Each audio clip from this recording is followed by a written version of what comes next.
नमस्कार नमस्कार. एसडीओ साहेब, ते बंदी भागामध्ये बऱ्याचशा गावामध्ये पाणी घुसलेलं आहे. जराटी, कोरटा, खरबी सगळे जे फोन येत आहेत बघा. जरा सावळेश्वरचा सुद्धा रोड कटला आहे, ते सगळं तिथून संपर्क तुटलाय त्या लोकांचा. काय तिथं काय एनडीआरएफची टीम बिम काय केली का तयार आपण?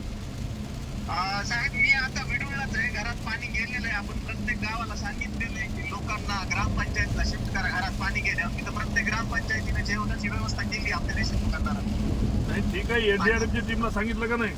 सांगितलं. कारण कसं आहे की आता पेनगंगा अर्ध्या तासात आता दुथडी वरून वाया लागलेली आहे. तिकडून ते पाणी दरवाजे काढलेले आहेत. त्यामुळं कधी काय अजून पाण्याचा जोर जर वाढला तर पुन्हा अजून एक मध्यस्थी ठिकाण शोधा जिथून पट त्यांना जाता येईल असं बघा एनडीआरएफच्या टीमला. नाही, टीम बोलवली आपण. सकाळीच कलेक्टर सरांची बोलवली, टीम मागून घेतलेली. सध्या तरी फक्त रस्ते बंद झाले, कुठं असं रेस्क्यू करायची गरज नाहीये. घरात जे पाणी नाही अलर्ट म्हणून सांगतो मी. आता जेवढे गावामध्ये पाणी घुसले तिथं घुसलंय, पण एनडीआरएफची टीम आपल्याकडे तयार ठेवा. पेनगंगा नदी आहे, हमेशा सांभाळायला कामं पडतात तिथली, हमेशाच पडते. त्याच्यात काही वेगळं सांगायची गरज नाहीये. आणि आणि जर असं सेंटर ठिकाणी ठेवा जेणेकरून इकडं तिकडं पळता येईल.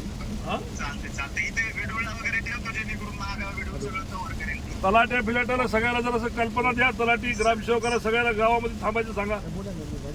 सगळ्यांना सांगितलेलं आहे. गावातले सरपंच आहेत, रेशन दुकानदार आहेत, जेवणाची राहण्याची लोकांची व्यवस्था करायला सांगितलेलं आहे.